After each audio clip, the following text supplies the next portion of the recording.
Well, let's turn our attention now to the war in Gaza. Thousands of Palestinian and Lebanese mourners attended the funeral of Saleh al-Arouri, deputy chairman of the Islamic Resistance Movement Political Bureau, as well as his escorts in Beirut.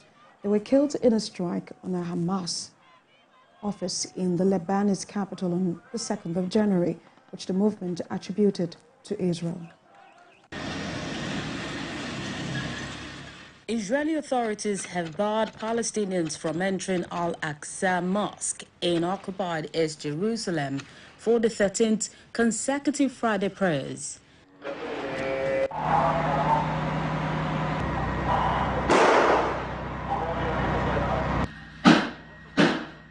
A large number of Israeli police were deployed throughout the city to restrict worshippers' access to the mosque.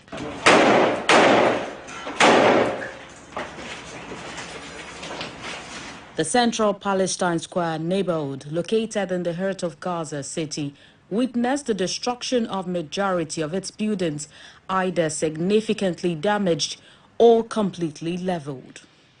The toll on the people of Gaza has been severe, with more than 22,000 Palestinians reported killed by Israeli fire and airstrikes since the outbreak of the war.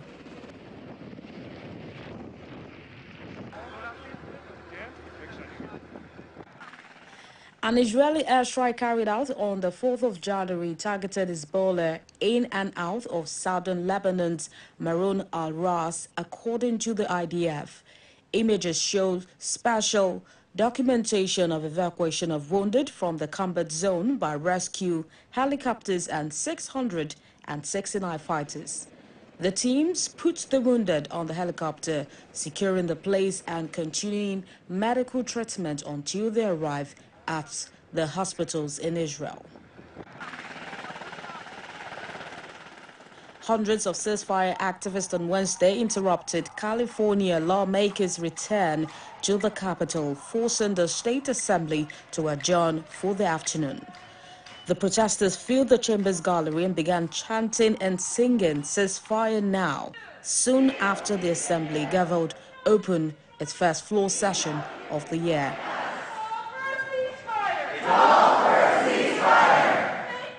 They demanded lawmakers call for an end to the Israel-Hamas conflict that has killed thousands of civilians. The U.S. Secretary of State has started a week-long Middle East tour, its fourth since October 7th. He will travel to Turkey, Greece, Saudi Arabia, Egypt, Israel, and the occupied West Bank. What will be addressed include the protection of civilian lives in Israel, the occupied West Bank, in Gaza, freeing the remaining captives in Gaza, getting more aid into the region.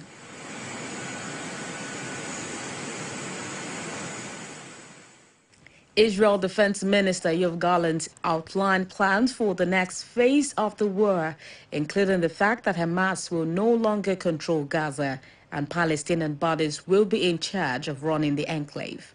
Israel will reserve its operational freedom of action, and the new people running Gaza will not be hostile towards Israel in any way.